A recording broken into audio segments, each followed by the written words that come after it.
Hello everybody. It's great to be back in Austin, particularly at the Saxon pub, which has been around 36 years.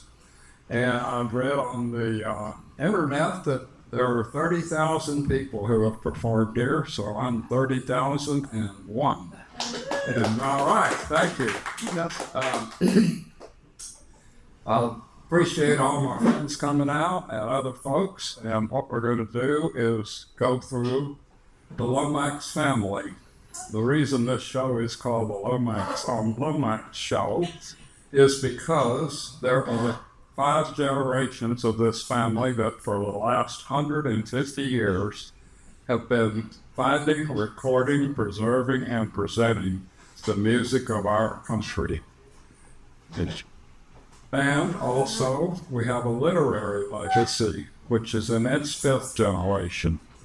So I came here in 1962, went to school here, like my father, graduated from BUT a couple of times, and went off to seek my fortune in Nashville, where I've been living the last 51 years.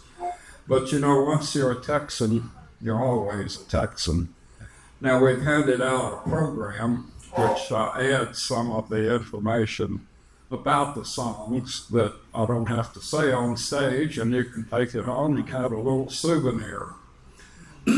But so before we were going to play a couple of versions of Sam Bass, the Outlaw song, but I had them on my phone and it doesn't cut through very well, so we're going to skip that part. And we'll start instead with my grandfather, one of the songs that he found way back when. In fact, I believe he found this song in San Antonio, maybe, but in Texas anyway. He started in when he was about 9 years old. The family had moved to Meridian, Texas, and they had a farm 7 miles north of there, and it happened to be right on the Chisholm Trail. So he became fascinated. During the songs, the cowboys would sing to soothe the cattle. And so he started writing down the words. And somehow he developed a system of vocal notation so that he could remember the melodies. So we're going to go and start with one of the most famous Western songs there is. There are extensive notes on the program about it. And I like to just describe it as a summer job that went very wrong.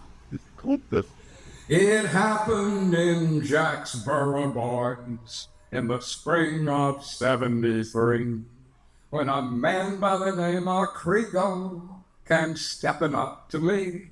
Says, "How do you do, young fellow, and how would you like to go and spend one summer pleasantly on the range of the buffalo?" "It's me being out of employment, boy, so Mr. Krigo," I did say. "It's going out on the buffalo range. It depends upon the pay. But if you will pay good wages, pay transportation too, I think, sir, I will go with you to the range of the buffalo." "Yes, I will pay good wages, this old Krigo," he did say, "provided that you'll go with me and stay the summer through. But if you should go homesick, come back to Jacksboro. I will not pay your transportation from the range of the buffalo." It's now our outfit is complete. 7 able-bodied men with Navy 6 and needle guns. Our troubles did begin. Peace River is salty as hellfire. The water I could never go to. And engines watch to pick us off on the range of the buffalo. Our food, it was buffalo hump on iron wedge bread, and all we had to sleep on was a buffalo robe for a bed. The fleas and graybacks worked on us, so boys, they are not slow. I'd say there's no worse hell on earth than the range of the buffalo. The season being ended, this old Krigo, he did say that we had been extravagant. We're in debt to him that day. Oh, we coaxed him and we begged him, but still it was no go. We left old Krigo's bones to bleach on the range of the buffalo. And now we've crossed Pease River, boys, and homeward we are bound. No more in that hellfire country will ever we be found.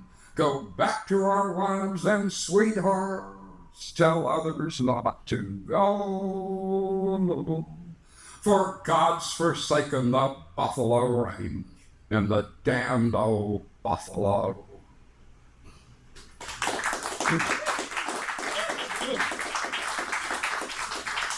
Thank you. I want to give a shout out to my daughter Amanda Lomax, who is here helping with the merch. Thank you.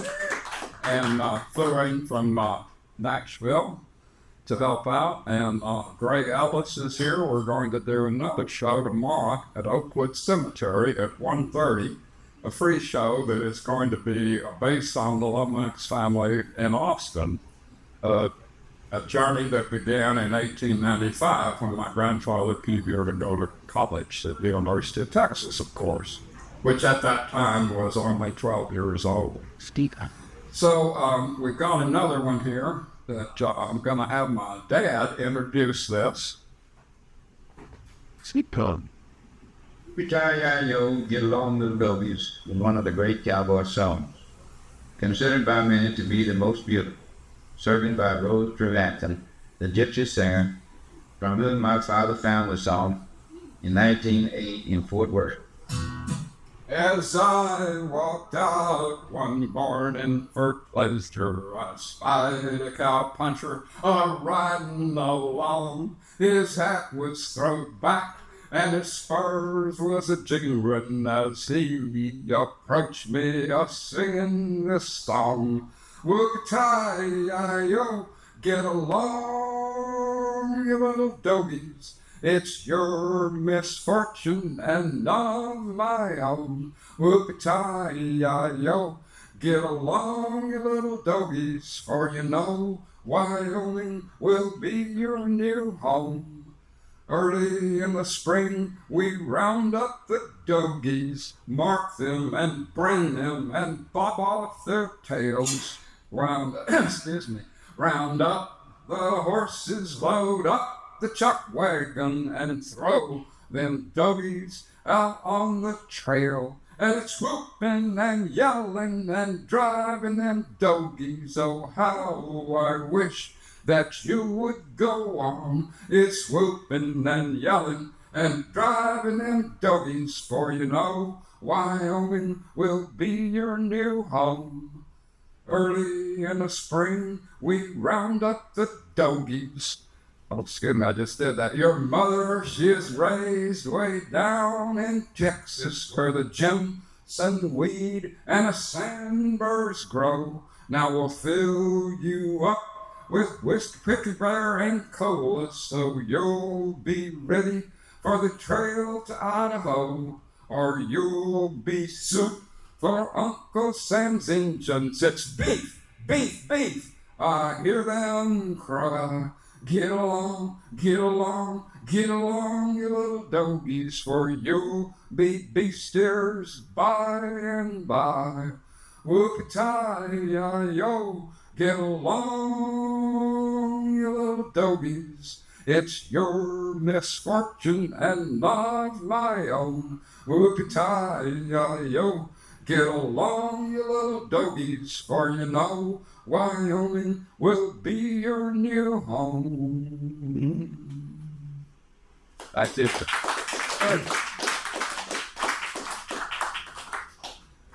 Last night as I lay on the prairie and looked up at the stars in the sky, I wondered if ever a cowboy could drift to that sweet by and by.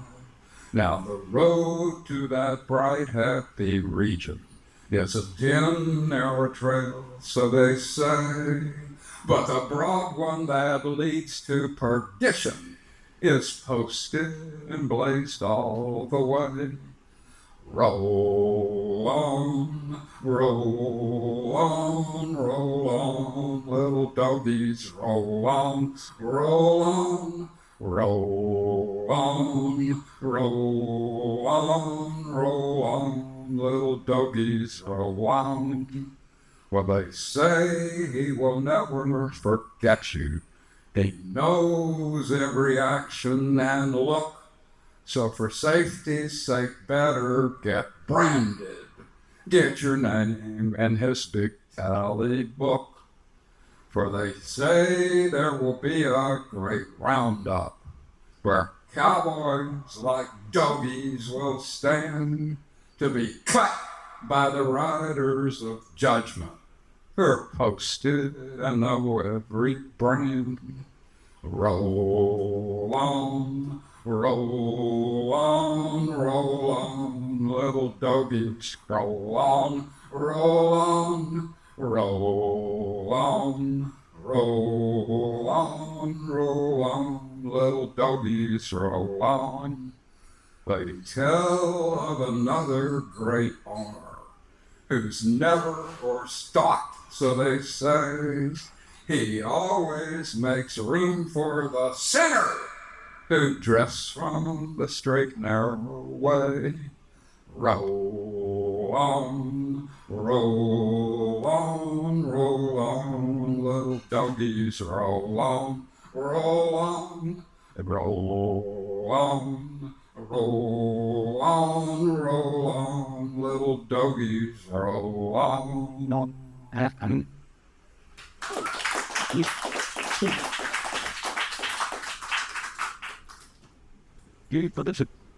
started doing this 4 years ago.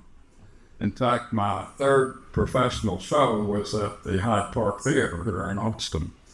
And if anyone was there, I hope they've forgotten the words to the songs that I'm singing, because I sang some of those songs I'm singing today back then. Why I started doing this, and I suppose you might be able to tell I'm an untrained vocalist, but I started doing this because it seemed to me that the family as a whole had not really had the story told. I mean, everyone, a lot of people in folk circles would know about my grandfather, John Avery Lomax, and my Uncle Alan, and my Aunt Bess, and my father, John Avery Lomax Jr., who was considered the dean of Texas folk singers, who performed all over the state, including at the first two Kerrville folk festivals. But I didn't feel like that the whole family story was presented linearly so that everyone could follow the trail that began right there in Meridian, Texas in 1876 to now. So I developed the show called The Lomax on Lomax Show. Joe Nick Petoskey, one of my favorite writers here in Texas, was the one that gave me the name of the show, and I couldn't do any better. So the show became called The Lomax on Lomax Show, which is pretty much a summary of what's going on. Last year, I decided that the Grand Ole Opry is still celebrating their 100th year of continuous broadcasts, the oldest and most enduring radio program in America and probably the world. Commercial radio didn't even start till 1921. The Opry came along 5 years later.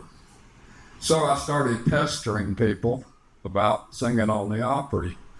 And then I cooked up a scheme with Doug Green, who is the leader of the Riders of the Sky, to see if he would let me come on during their set and sing one of my songs so that I could then stand in that magic circle and sing on the Grand Ole Opry. And he agreed.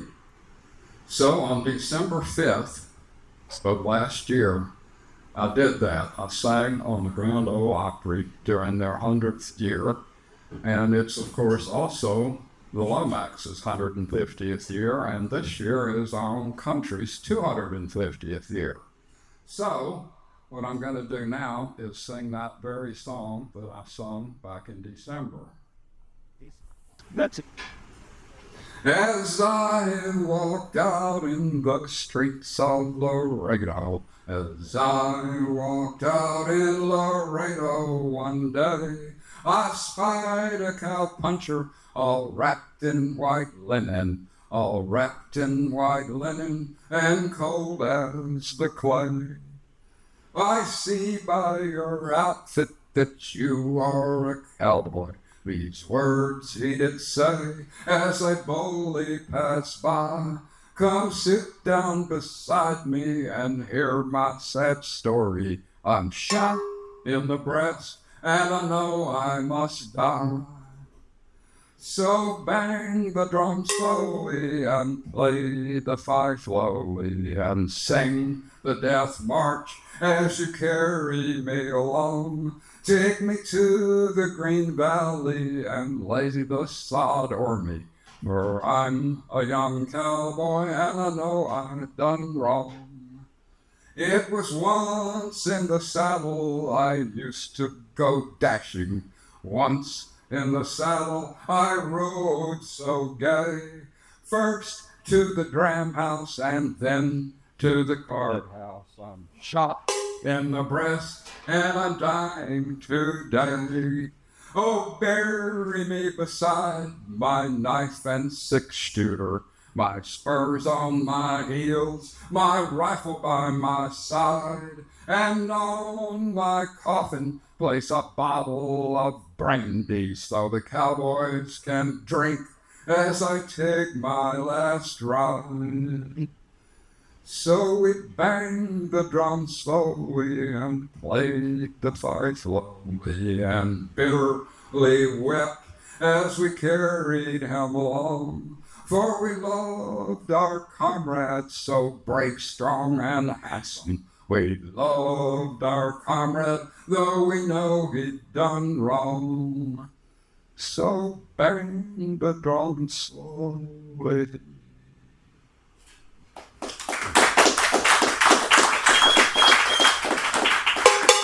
In case you're wondering about the cowbell, which I played on the Opry, when I started doing this, I realized, well, I can't play guitar worth a flip, and I don't know how to play anything else, but the cowbell is not particularly difficult to play. Bang, that's kind of it, or bang, bang. So I then joined the Musicians Union, as I was an accomplished cowbellist. And in fact, in the directory of AF of M 257, when you look under the heading cowbell, that's me. Yeah. Lots of other people play cowbell, of course, but they're listed as percussionists or something like that. So that's the story of the cowbell, and I plan to use it more because, as they say, all things need more cowbells. Oh, by the way, the Streets of Laredo has 3 different titles. One's The Dying Cowboy, one's The Cowboy's Lament, and one's The Streets of Laredo. And it's been recorded by at least 8 members of the Country Music Hall of Fame. So it's an honor and a thrill to play that song, and especially to sing it here at the Saxon. We're going back to another cowboy song. Now this song, my grandfather talked to several trail riders, and they said, you know, it was a sad day on the trail when we didn't add at least one verse to this song. And my grandfather actually got a hold of one of the cowboys that told him about the song and said that he counted 141 verses. And some of the cowboys said, yeah, you could start singing that song on the way back from Montana and you'd still be singing it when you got back home to Texas. So,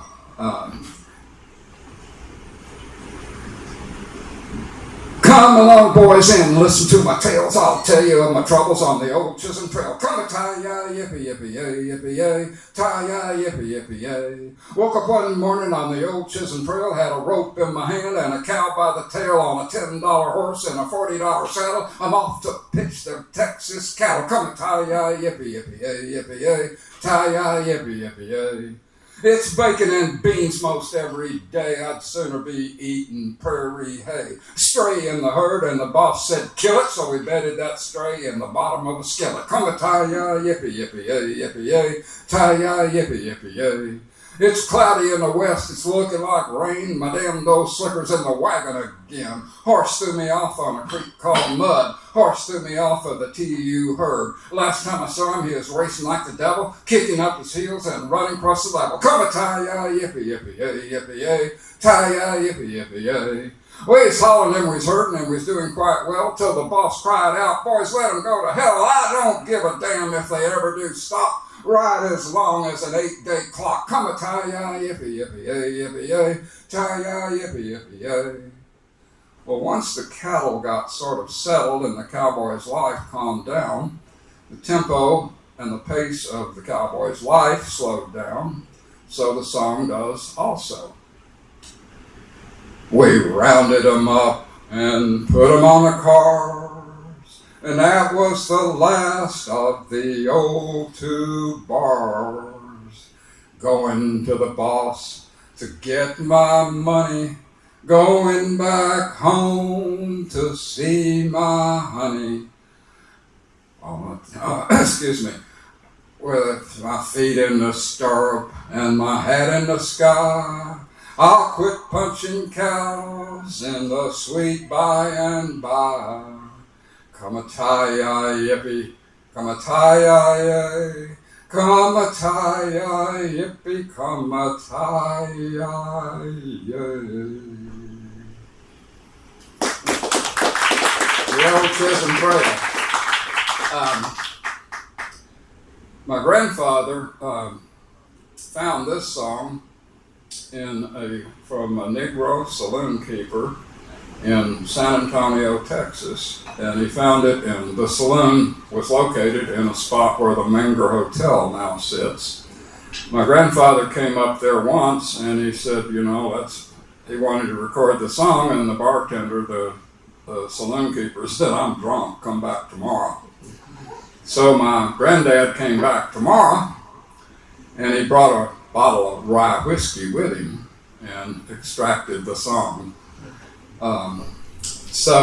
This is a song that dates back to actually the original song was a poem written by a fellow named Dr. Brewster Higley, and it was published in a little tiny newspaper in Kansas, a weekly, in 1867, coincidentally the same year my grandfather was born. So Dr. Higley had a neighbor named Daniel Kelly, and when Daniel saw the song printed, the poem printed, he put it to music. And for the next 43 years, the song became very well known throughout the West and the Southwest. But it was never in print until 1910, when my grandfather published Cowboy Songs and Other Frontier Ballads. So it's probably the best known song that he came across during his years. So let's hear it, and if you want to sing along, you'll probably recognize it. Oh, give me a home where the buffalo roam and the deer and the antelope play, where seldom is heard a discouraging word and the skies are not cloudy all day. Home, home on the range. Oh, give me a land where the white brine sands flow leisurely down to the stream. where the graceful white swan goes gliding along like a maid in a heavenly dream. How often at night, with the heavens so bright, with the light from the glistening stars, have I laid there amazed and asked as I gazed, does their glory exceed that of ours? Where the air is so pure, the zephyrs so free, the breezes so balmy and light, I would not exchange my home on the range for all of the cities so bright. Home, home on the range, where the deer and the antelope play, where seldom is heard a discouraging word, and the skies are not cloudy all day. Home, home on the range. Thank you for helping out there. I can always use the help. I like to tell people that quite often I will be in the same zip code as the key, and when I get there, cherish those moments. Instead of taking lessons, it seemed to me that my best course of action when I started at the age of 77 would be just to learn songs and spend my time doing that. So that's what I've done. Now, I heard a lot of these songs at home. My father started the Houston Folklore Society in our living room in 1951 with several other fellows, and the Houston Folklore and Music Society is still going 75 years later. And it produced a whole number of people that came out of that environment and were sort of mentored at Houston, and that would include Townes Van Zandt, Nancy Griffith, Steve Earle, Lucinda Williams, Shake Russell, Richard Dobson, K.T. Oslin, and many, many more who went on to bigger fame and fortune. So, what we're going to do next is grandfather, after the book was published in 1910, and that book contained the first songs that I've sung today, after he did that, he broadened his scope of collecting and decided that he would just collect anything that he thought the American people might want to hear years later. So he recorded church services, he recorded children's play party games, he recorded prison laments, he recorded personal narratives, he recorded songs on the railroad, songs from Spanish, Mexican people, all sorts of things. And along the way, he and Alan Lomax was 17 years old and a student down the road at UT, and he and my grandfather took off in a 2-year expedition in 1933.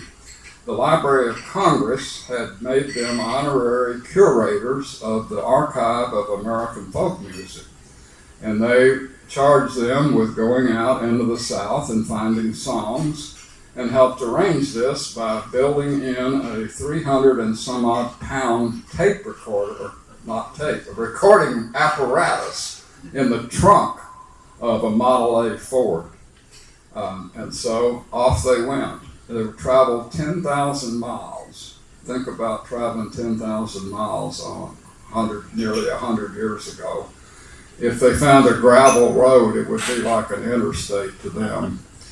A lot of times they had no money to stay in a hotel, and of course there were no motels at that time, so they would sleep on the side of the road and forage for food, all in order to find these songs.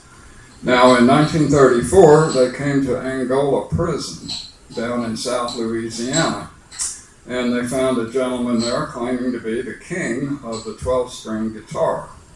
His name was Hughie Ledbetter, and they recorded this fellow.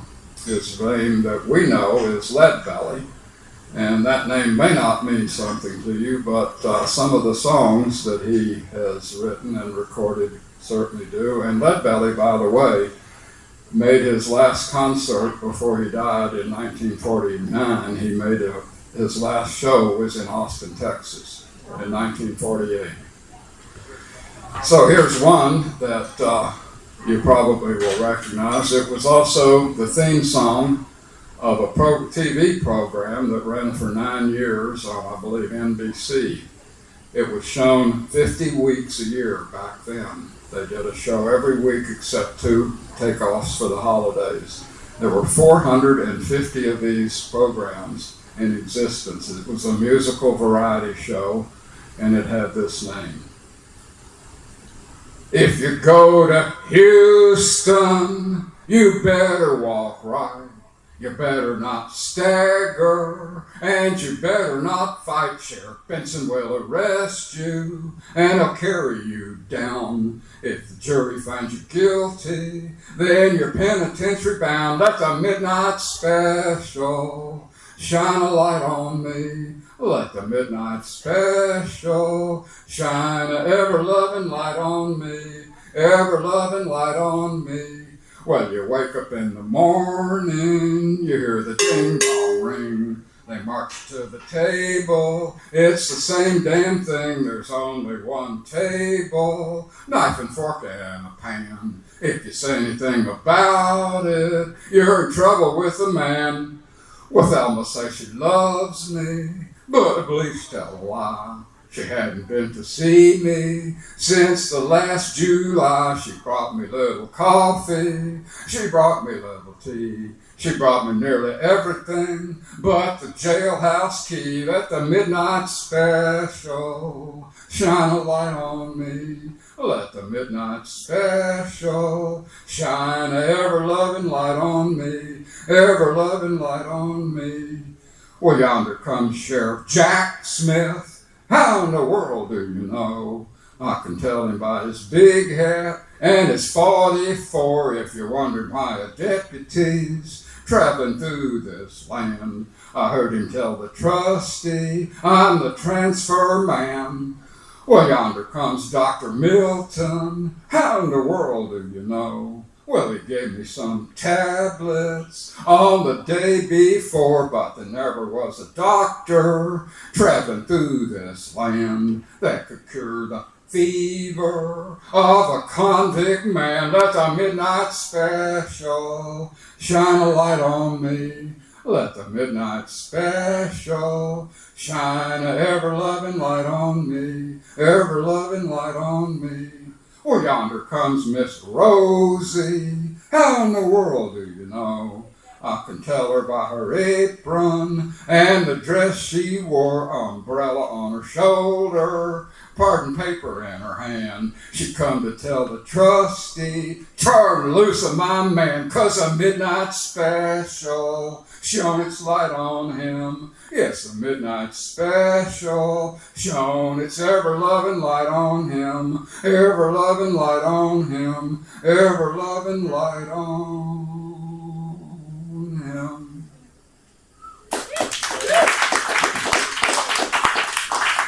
The legend was Leadbelly, before he was in Angola prison, was in Sugarland prison outside of Houston. And that was where the legend came, that if the light from that midnight special train fell on you, then you were going to be freed. Or at least the prisoners believed that. Now, the more I started digging into my family's background, the more I realized how much they had done and what an influence they've had over the years on popular music in general. So I started researching, and I realized that if it weren't for my uncle and grandfather, there would not have been an English invasion in 1962. You remember that. There were several English bands that came over to the United States, and they brought with them American roots music that they had put hair on and came back and claimed it was a whole new thing. For instance, George Harrison has been quoted as saying, "No Leadbelly, no Lonnie Donegan, no Lonnie Donegan, no Beatles." The Beatles started as a skiffle band called the Quarrymen, and Lonnie Donegan was the fellow that sort of invented skiffle, at least in England, in 1955. And he, of course, he claimed he wrote the song, but of course it was published before he was born. but we won't go into that. That's the music business, you know. We went along a little ways, and I thought, well, and then John Lennon said, well, Woody Guthrie is one of my favorite songwriters. Well, Alan Lomax was the first person to record Woody in 1940. Unfortunately, he didn't record This Land Is Your Land because Woody hadn't written it until, I believe, 1943. But, so I'm thinking, well, my goodness, there might not have been a Beatles without John Avery Lomax, because without John Avery Lomax, no Lead Belly, no Lonnie Donegan, no Beatles. Then we started thinking about the Rolling Stones. Well, they took their name from a Muddy Waters song. And of course, my Uncle Alan was the first to record Muddy Waters, whom he found when he was in search of Robert Johnson. Instead, he found Muddy. And in later years, 1950 to 58, Alan lived in England. And he lived in England because his roommate, John Henry Falk, some of you may recall, a fabulous Austin resident and humorist and all-around great guy, he was busted. And he was busted because some 10 or 12 years earlier he had gone to a Communist Party meeting just out of curiosity. The Communist Party back then was a legitimate political party, but nevertheless, he was blacklisted. And my uncle figured he was next, so he went to England and stayed there 8 years. And during that time, he brought Muddy Waters, Howlin' Wolf, and a whole bunch of other American roots music artists, bluegrass as well as soul, R&B people, over to England. And at that time, Keith Richards and Mick Jagger would have been 17, 18 years old, just starting. And so I have a very strong feeling that they must have attended one of these Muddy Waters shows. And also, my uncle put Muddy and Howlin' Wolf and others on the BBC. So that's two of the three main English invaders. And the third, of course, was the Animals, with a song called The House of the Rising Sun, which later was covered by Dolly Parton, actually. But House of the Rising Sun started as a bluegrass song. And my uncle recorded it twice during the 30s, and so did several other people. Nevertheless, when the Animals came out with their version in 63, I believe it was, their keyboard player, Alan Price, claimed writer credit. So like I say, that's the music business. At any rate, the song that started all of this out is one I'm going to sing next, and it's abbreviated. I cut a lot of verses out of a lot of these songs, otherwise we'd be here until Sunday afternoon. Just listen to Chisholm Trail. So here we go with this one. Oh, the Rock Island line is a mighty fine road. The Rock Island line is the road to ride. If you want to ride it, gotta ride it like a flying. Get your ticket at the station at the Rock Island line. Well, there's old Jesus, there Jesus died to save our sins. I hope to God I get to see him again. Oh, the Rock Island line is a mighty fine road. The Rock Island line is the road to ride. The Rock Island line is a mighty fine line. If you want to ride it, gotta ride it like you're flying. Get your ticket at the station at the Rock Island line. Well, there's old Moses on the Red Sea shore. He's smoothing those waves with a 2x4. Oh, the Rock Island line is a mighty fine line. The Rock Island line is the road to ride. The Rock Island line is a mighty fine line. If you want to ride it, gotta ride it like you're flying. Get your ticket at the station at the Rock Island line. Woo!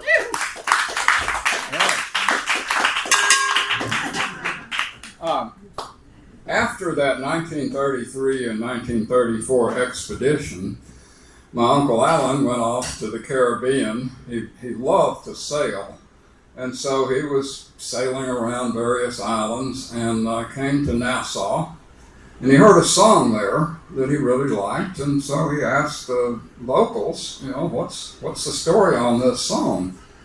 And they said, well, we don't know. We've just been singing it forever.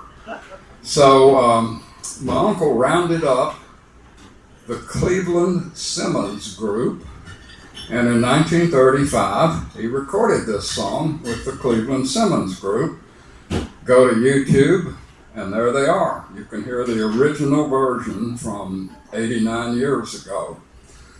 But meanwhile, over the next 31 years, a whole long list of artists recorded that song, including Johnny Cash and the Weavers, Pete Seeger, the Kingston Trio, all kinds of artists. Dick Dale and the Deltones, the king of the surf guitar, Jerry Butler, the soul singer.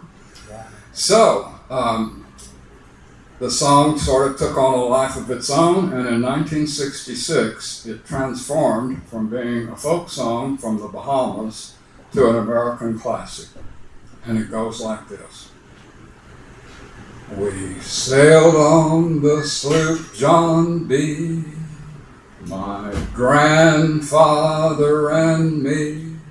Round Nassau Harbor we did roam, drinking all night, had a big fight. Lord, I feel so break up, I want to go home. So hoist up the John B. sail and see how the mainsail sets. Send for the captain ashore, I want to go home. Please let me go home. I want to go home. I feel so break up, I want to go home. Well, the first mate, he got drunk. He bust up the people's trunk. Constable had to come and take him away. Sheriff John Stone, please leave me alone. I feel so break up, I want to go home. Well, the cook, he got fits. He threw out all of the grits. And he went and ate up all of the corn. I want to go home. Please let me go home. This is the worst ship since I ever been born. So hoist up the John B. sail and see how the mainsail sets. Send for the captain ashore, I want to go home. Please let me go home. I want to go home. This is the worst trip that I've ever been on. Thank you. The Beach Boys did not want that song on the album, primarily because Brian Wilson didn't write it. But Capitol Records said, boys, you know, you used to be number one, but now those English acts have busted you down the trail a little, so that song stays on the album, and it went to number 3. It set the stage for Good Vibrations and Wouldn't It Be Nice, and all three were included on a record that many rock critics consider one of the greatest ever made. Pet Sounds. Oh, if you want a good laugh, go back on YouTube after you look up Heist Up. The song is listed as Heist, H-I-S-T, Heist Up the John B. Sail. But when you're also on there, make sure to look up the Beach Boys promotional video of Sloop John B. Not the official video, the promotional one. I guarantee you a few laughs when you do that.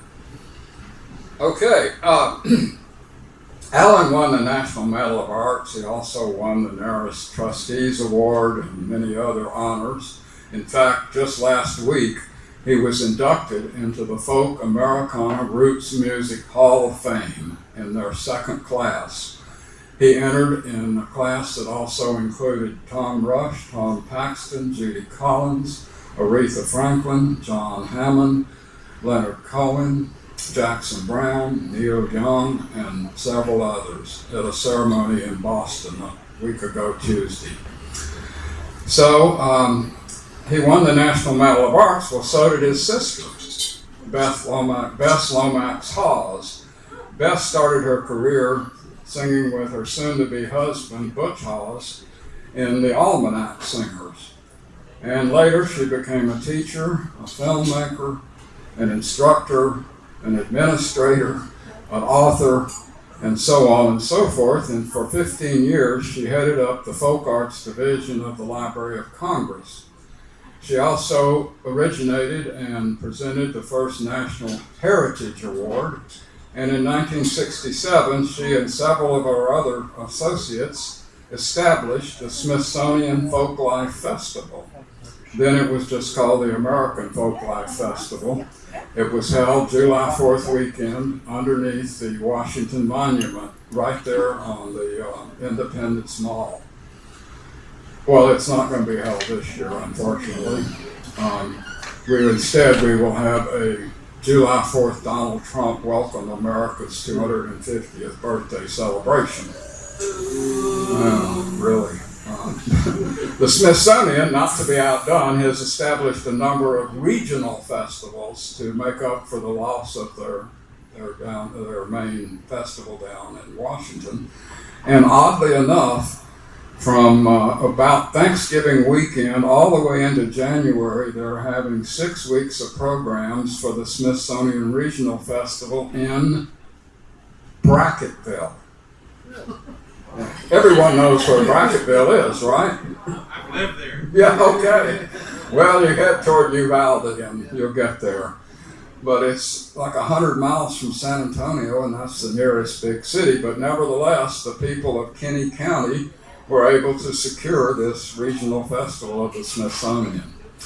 Oh, and one other thing about my Aunt Bess Lomax Hawes. She and another friend wrote a song in 1949 for an election in Boston.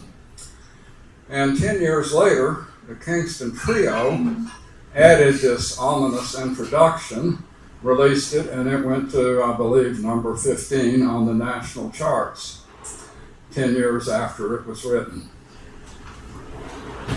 These are the times that try men's souls. When in the course of human history, the rights of man have been threatened, the citizens of Boston have rallied to the cause. And today a new crisis has arisen in the form of a subway fare increase, instituted by the Metropolitan Transit Authority, better known as the MTA. Citizens, hear me out.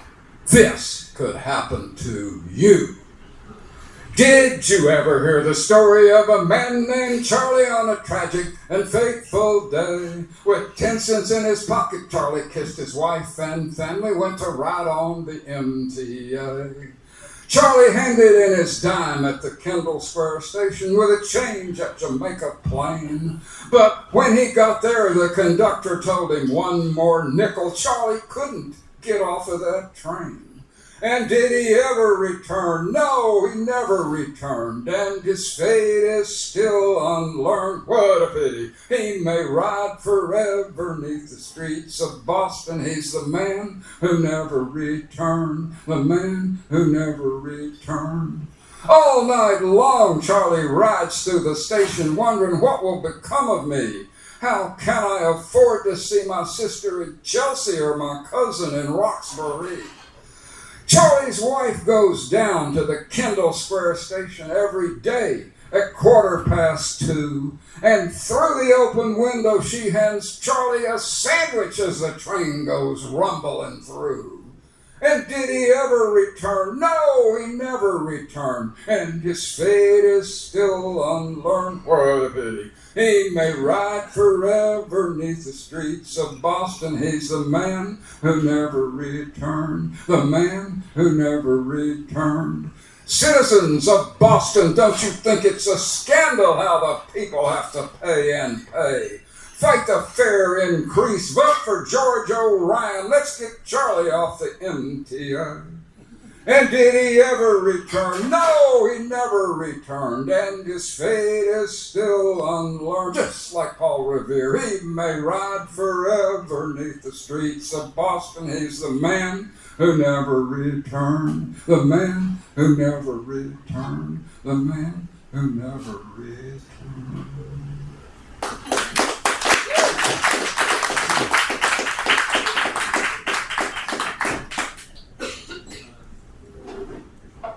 Here's a couple of songs about women.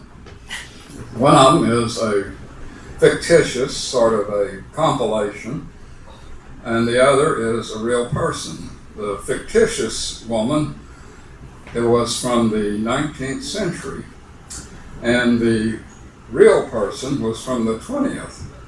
So let's start with the one from the 19th century, who set out, as many others did in 1869, in search of fame and, well, in search of fortune in the California gold fields. You could not leave the middle of the U.S. until the spring rains were done, and you had to get to California before the snows blocked the mountain passes. So, and many didn't make the trip. They didn't finish it. Their bodies were scattered along the trail.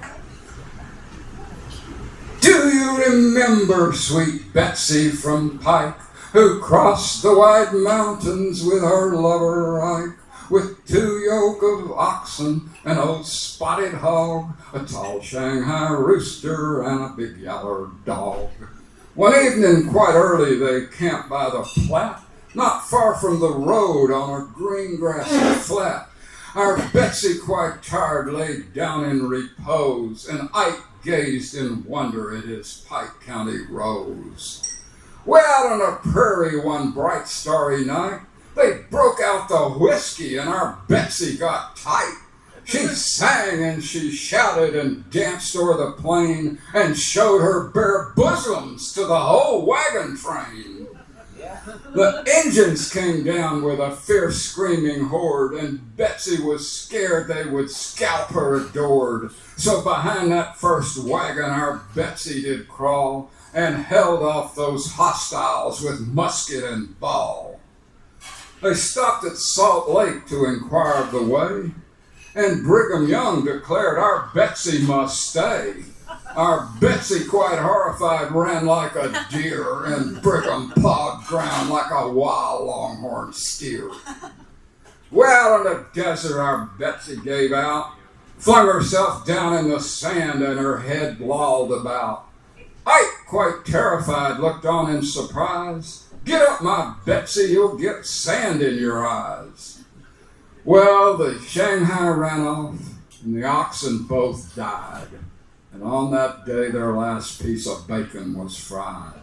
They climbed to the top of a very tall hill and gazed down in wonder at old Placerville. Long Ike and fair Betsy attended a dance, and Ike wore a pair of his Pike County pants. Our Betsy was festooned with ribbons and rings. Said Ike, you're an angel, but where are your wings? A miner said, Betsy, will you dance with me? Well, I will, old hoss, just don't shake me too free. Don't dance me too hard, and if you want to know why, God dang it, I'm chock full of strong alkali. Well, Long Ike and fair Betsy were married, of course, but Ike, being jealous, soon got a divorce.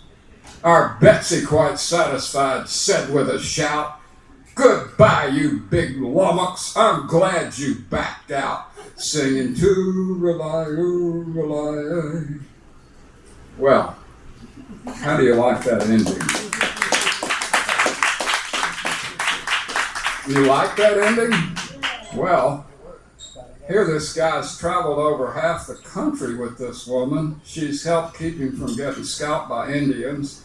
She's almost starved to death. She's almost died of thirst. She was almost kidnapped by Brigham Young. And they get to their place where they've been traveling for almost 5 months, and he dumps her in the middle of a California mining camp in 1869. Well, it turns out that I'm not the only one that doesn't care for that ending, because there is an alternate ending. And this is the way it goes. Long Ike and fair Betsy were married, of course, but Ike, being jealous, soon got a divorce. Our Betsy, quite satisfied, said with a smile, I got 3 men wanting me within half a mile, singing tooralai-ooralai. But wait, you know, there's still a bunch of loose ends left. I mean, how do we know the intentions of these 3 men? And how do we know, for that matter, their circumstances? Can they even support a wife? So, I've written my own last verse. Betsy's next husband was a miner by trade. He claimed he knew where a strike could be made. So he and Miss Betsy pawed all through the ground, and 6 months later, big nuggets they found, singing tooralai-ooralai, singing tooralai-ooralai. There you go. Got her some jingle, got her a husband, tied up the loose ends. It's folk music. The real person from the 20th century, I'm sure there are those of you out here who know who Amy Semple McPherson was, right? Yeah.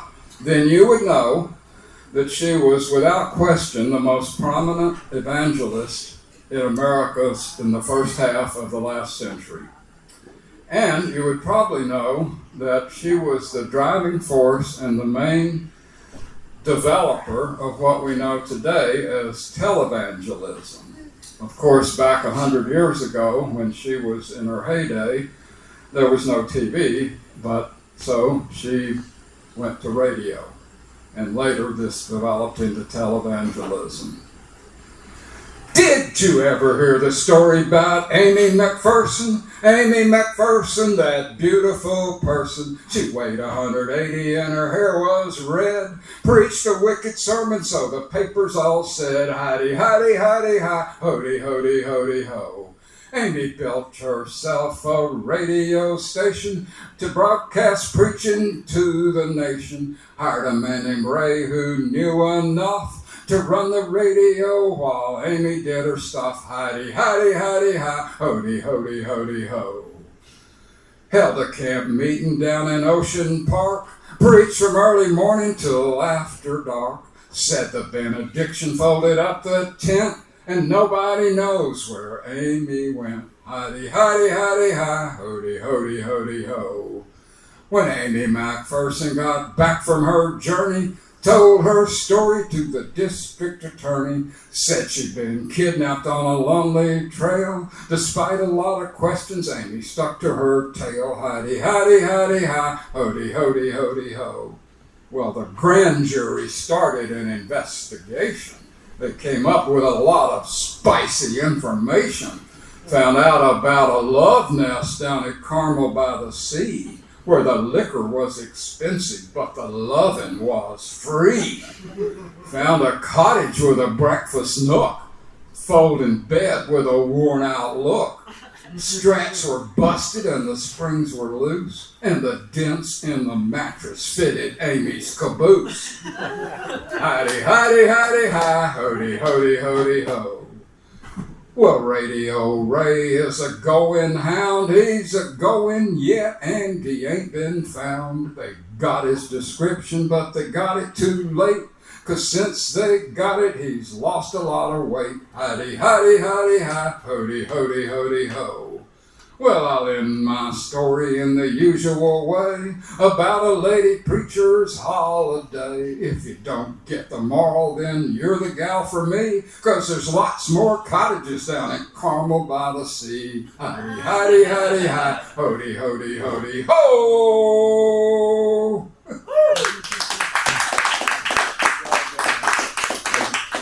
Of course, the song is bumping. The Hearst papers kept this story alive for almost a year and a half. But Amy was in fact kidnapped. She was found in the desert in Mexico near the border with Douglas, Arizona. She was cut up, she was bruised, she was sunburned, thorns and stickers throughout, and suffering from malnutrition. She recovered in the hospital there in Douglas, And when she was well enough to travel back to her Los Angeles home, 20,000 people met the train. 20,000 people about 100 years ago met her train. That's how famous she was. All right, but also there was an investigation later by a bunch of retired lawyers who had formed this little association where they would investigate criminal incidents or other incidents in history, and they found that Amy's story held up better than any other story, so they said that she was in fact kidnapped, which she was. Amy's church is going strong. They have, it's the Full Square Church, and it has branches in over 100 countries. The cathedral she built overlooking Echo Lake in Los Angeles is still in use. Amy would do 2, sometimes 3 shows a day, and this theater held something like 10,000 people. That's how big Amy was back then. All righty, there's a little bit of history for you. Oh, and there was a movie with Betty Davis and Faye Dunaway called The Disappearance of Amy McPherson in 1979, and there is a wonderful book, Sister Amy by Daniel Levine, if you'd care to investigate this very interesting lady's life further. All right, then, let's see. I did say that I first met Townes Van Zandt here in 1965 down the street over there at the 11th door, 11th and Red River. My friend Cato Perry Studdard insisted that I go see this fellow, and I'd never seen or heard of him, of course. He just had one album out at the time. So we went and saw him, and back then I was just completely floored. I thought he was as good as anyone out there, Dylan included. And so I became a fan, and then in 76 to 78 I managed Townes and helped with Guy Clark and Susanna to get him to Nashville and to help get his career back on the rails. So I thought what I would do is sing a couple of his songs, and bear in mind I'm not as good a singer as he is, and I don't play guitar, so you'll have to put up with this, and they don't last long. So the clouds didn't look like cotton. They didn't even look like clouds. I was underneath the weather. All my friends looked like a crowd. The swimming hole was full of rum, and I tried to find out why. All I learned was this, my friend, you got to swim before you fly. I got 2 girls, one's in heaven, one's below, one I love with all my heart, and one I do not know. 2 lonesome dudes on an ugly horse rode by not long ago. They asked me where the action was. I said I do not know. As they rode away into the brush, I heard the first one say, "He's a little slow between the ears. He's always been that way." I got 2 girls, one's in heaven, one's below, one I love with all my heart, and one I do not know. Jolly Jane just lays around and listens with her mouth. She's had about a dozen husbands, but the last one just pulled out. Now who's gonna get her dinner in the weary years ahead? All she'll get from me is sympathy, got no time to see she's fed. I got 2 girls, one's in heaven, one's below, one I love with all my heart, and one I do not know. Go down on the bayou. They say it's in your mind, but the moccasins are treading ice and leaving strange designs. The Cajuns say the last time this happened they weren't here. Beaumont's full of penguins, and I'm a-playing it by ear. I got 2 girls, one's in heaven, one's below, one I love with all my heart, and one I do not know. Thank you very much. you want to have some fun, go to one of the AI places, or even just Google, what is the meaning of this song, Two Girls? And you will have many things pop up. One of them was, sometimes the meaning of Townes Van Zant's songs seem obscure. It took AI to do this? But you know, Townes had this reputation of being this master of darkness, sitting around, you know, depressed and sad and moaning and so forth for his life. But he wasn't like that, not all the time. He had a very wicked sense of humor. And I found this out pretty early. It turned out that he was living in Houston after he stopped going to law school here at UT. And it turned out he was living a block and a half from the house that I was living in, where my parents were, on Vanderbilt Street in Houston. So one day we were sitting around talking, just chatting, and he said, he looked at me, and he had a way of looking at you with this utter sincerity and this utter believability. And he said, John, did you know that I invented singing with your eyes closed? I went, oh my gosh, no, I didn't know that. That's amazing. So later on that day, I happened to run into Billy Gibbons downtown somewhere, and I breathlessly informed him of this. And Billy looked at me, you know, and he said, John, I think maybe you ought to check your meds. And of course, you can see thousands of pictures of people singing with their eyes closed. He also taught me to play liar's poker, which you would play with dollar bills and create poker hands out of the serial numbers on the dollar bills. And he also taught me the hand game, which required two people standing face to face with their hands behind them. And one would hold their hands out in front of them, the other would try to slap him. And if they slapped you, they slapped you. But if you jerked before anyone actually made a move on you, then you got a slap free. So, and he and Guy Clark would gamble for hours when they didn't have any bills to play poker. They would pitch pennies against a wall or something, and the bets would always go up into the millions. And each time they would end with, all right, double or nothing. Okay. So, but at any rate, all his songs weren't mysterious or sad. And for a while, he hung out with Susanna Clark a little bit. I think she and Guy kind of had a split up, and they left together for a while, and they wrote this song together. I'm building a houseboat in heaven to sail those deep and holy seas. I'm building a houseboat in heaven, so welcome aboard, you sweet pea. Now the bow, she is made of solid silver, and the hull, she is made of solid gold. Now she ain't much along the lines of floating, but she's yours, babe, to have and to hold. I'm building a houseboat in heaven to sail those deep and holy seas. I'm building a houseboat in heaven, so welcome aboard, you sweet pea.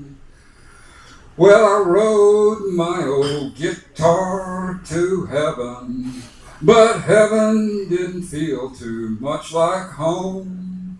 So I'm headed out onto them lonesome oceans in my ruby-studded houseboat to roam. I'm building a houseboat in heaven to sail those deep and holy seas. I'm building a houseboat in heaven, so welcome aboard, you sweet pea. The sound of the boat sinking. Okay, let's move to my father. As I mentioned, he had the Houston Folklore Society in our living room, and so I heard a lot of these songs first from he and his Houston folklore buddies. My dad made 2 albums on Folkways Records, one a solo record called John A. Lomax Jr. Sings American Folk Songs, and another with his group, the Texian Boys, and their album was called The Songs of Texas. And those items are both available at the merch tent back in the back on CD, as is my own album, which I named American Folk Songs. Duh. And it is full of folk songs. The album is different, though, because it has musicians on there playing. Some of the really best musicians around in Nashville. One of them Richard Bennett, one of them Sean Camp, Jim Hoke, but they sound terrific, and they almost make me sound good. But I cut that 2 years ago, and like I tell people, I'm better than that now. So, this was one of my father's favorite songs. Kind of I guess you could call it one of his signature songs. With my diamond blade right in my hand, gonna hew down the oaks from out of this land. Well, if I had a listen to my rosy red, I'd a be in my Rosie's bed. But I wouldn't listen, got to hanging around. And the first thing you know, I'm jailhouse bound. Well, I got in jail with my mouth poked out.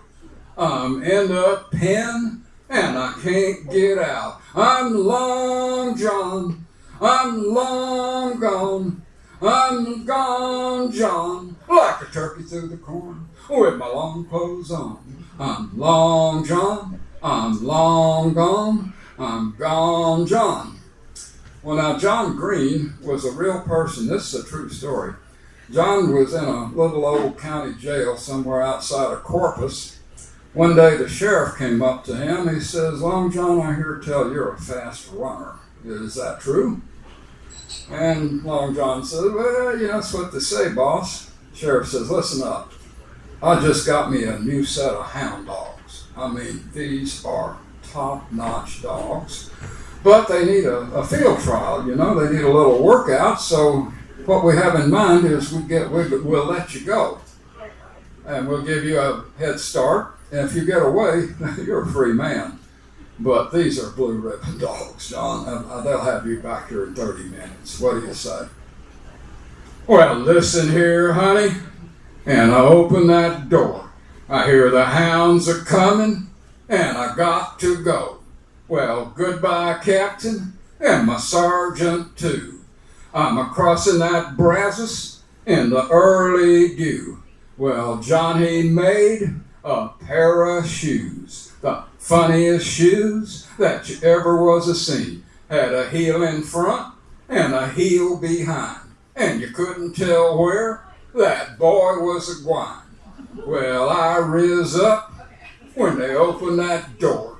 And the next thing you know, I'm in Baltimore. I'm Long John, I'm long gone. I'm gone, John, like a turkey through the corn, with my long clothes on. I'm Long John, I'm Long John, I'm long gone, I'm gone, I'm gone.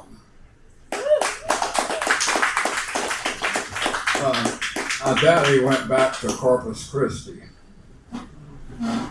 My dad calls that one of the great Texas hero songs. So I'm going to sing the most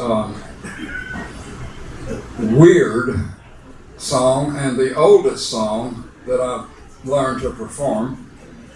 It comes to us from Scotland, where it was first published in a songbook in 1640.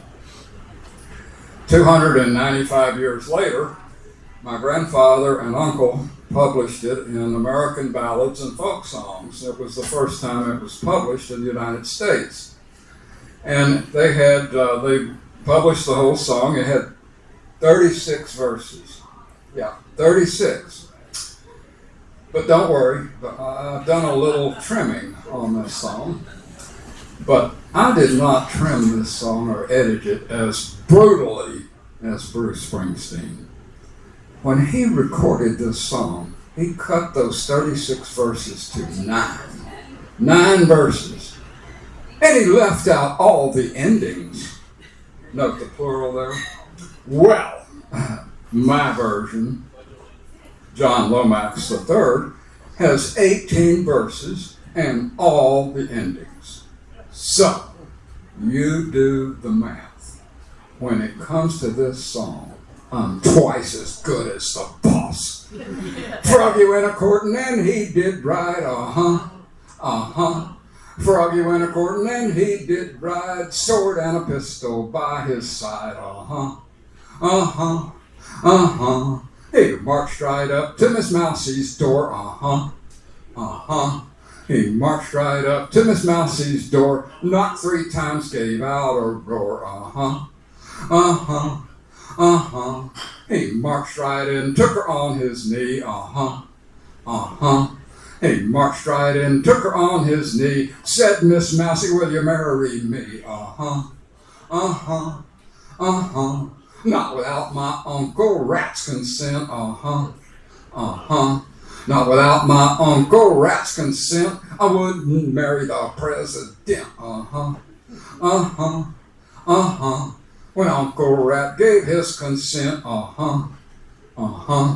When Uncle Rat gave his consent, the weasel wrote the publishment, Well, where shall the wedding supper be,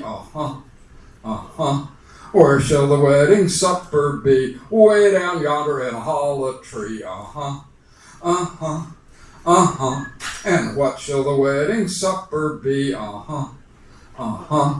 What shall the wedding supper be? Brussels sprouts and black-eyed peas, First come in was a flying moth, First come in was a flying moth, he laid out the tablecloth, Next come in was a little June bug, Next come in was a little June bug, brought some whiskey in a little jug, Next come in was a bumblebee, Next come in was a bumblebee, dancing a jig with a 2-legged flea, Next come in was a spotted cow, Next come in was a spotted cow, tried to dance but didn't know how, Next come in was a little brown snake, Next come in was a little brown snake, coiled himself round the wedding cake, Now it gets weird. Next come in was a yaller dog, Next come in was a yaller dog, chased Miss Mouse in a hollow log, Next come in was an old tomcat, Next come in was an old tomcat, ate Miss Mousie just like that, Froggy, he went down in the lake, Froggy, he went down in the lake, he was swallowed by a big black snake, Big black snake crawled out on land, Big black snake crawled out on land, he was killed by a noble man,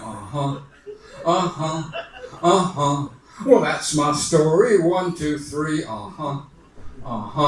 That's my story, 1, 2, 3, the frog, the snake, and Miss Mousie, Uh-huh. Well, there's my cowbell on the shelf. Uh-huh. Uh-huh. There's my cowbell on the shelf. Want any more? Gotta sing it yourself. Uh-huh. Uh-huh.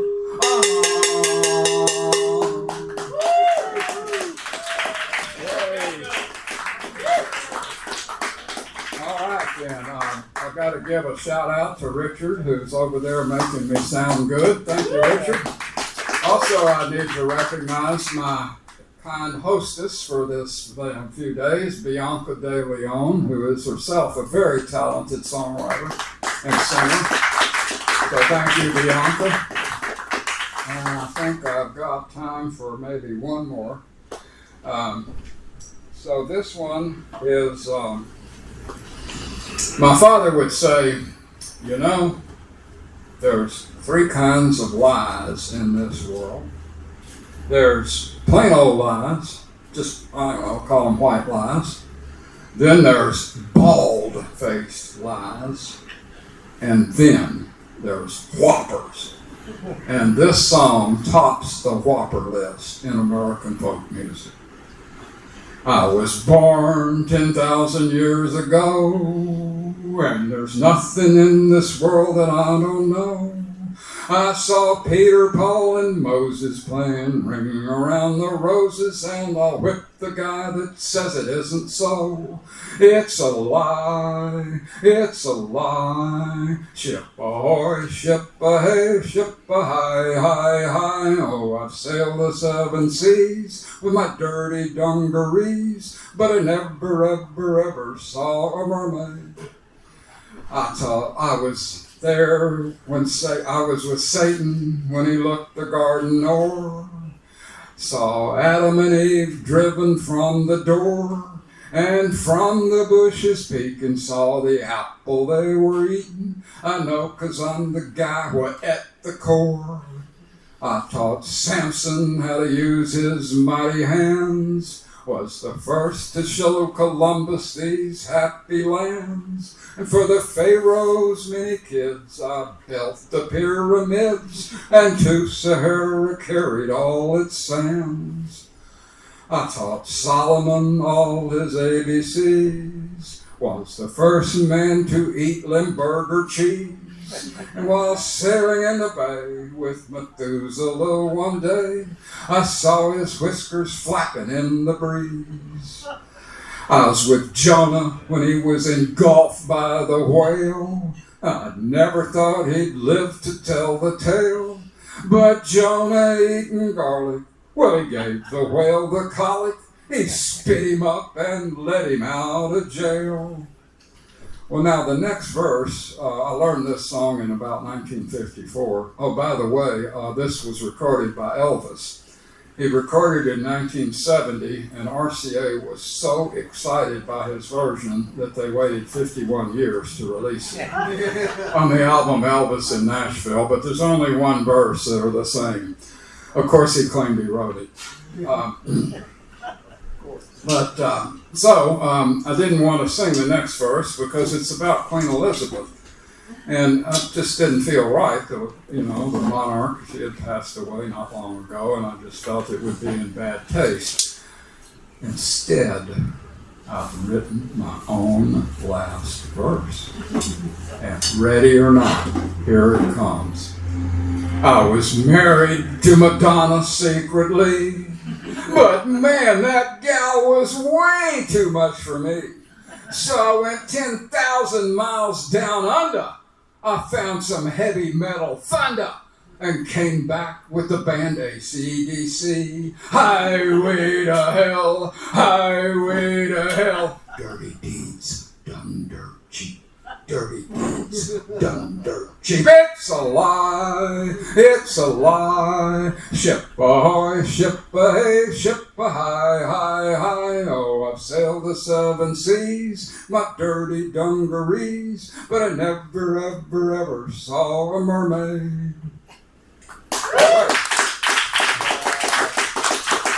I lied. I got time for one more. And instead of waiting for you all to get up and scream and shout encore, I'll just do it now. Now, this is the very first song that I have written all by myself. I have one song on my album that I wrote as a poem in 1968, and last year a friend of mine, James Tristan Redding, put it to music. So that's on my album, which of course you can purchase. And on the merch table we have 4 generations of Lomax. We have my father's album and on vinyl, one that I put together posthumously. And we have 2 CDs that he did for Folkways. We have my own CD, of course. We have my son John Nova's book about walking across Houston. He made 12 walks between 2006 and 2010 across a city where they don't really have any sidewalks. And he wrote them up for columns for the Houston Press. And when he unfortunately passed away 3 years ago, I assembled all those, and I also got his walking mate who made 10 of those trips with him. I got that person, David Beebe, a very well-known musician who's now the county commissioner in Marfa. I got his comments that he had published in Facebook, but nowhere else, added them to the book and added pictures and put it out as the Soul, S-O-L-E, of Houston Revisited.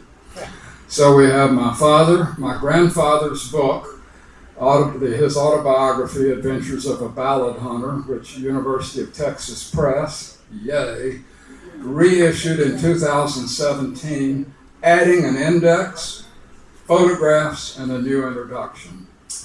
So that's my father, my grandfather, my son, and myself. 4 generations of Lomax, and you can buy one of all of them if you want. So I'll conclude matters with this, my first song that I've ever written. It's actually an answer song. Remember them? You know, they used to have answer songs. But it was an answer song to a 1965 song by Screamin' Jay Hawkins. Anyone remember him? His hit record was I Put a Spell on You. So in honor of Screamin' Jay, I found out that no one else has written a song on this subject in the 60 years that have transpired since then. So I figured it was time to write a song about that, and it is a sad song about malfunctions in the human digestive waste management system. Sat down to do business and nothing came out of my chute. Sat down to do business and nothing came out of my chute. I squeezed and squeezed till my whole face turned blue. I got the doo-doo blues and I don't know what to do.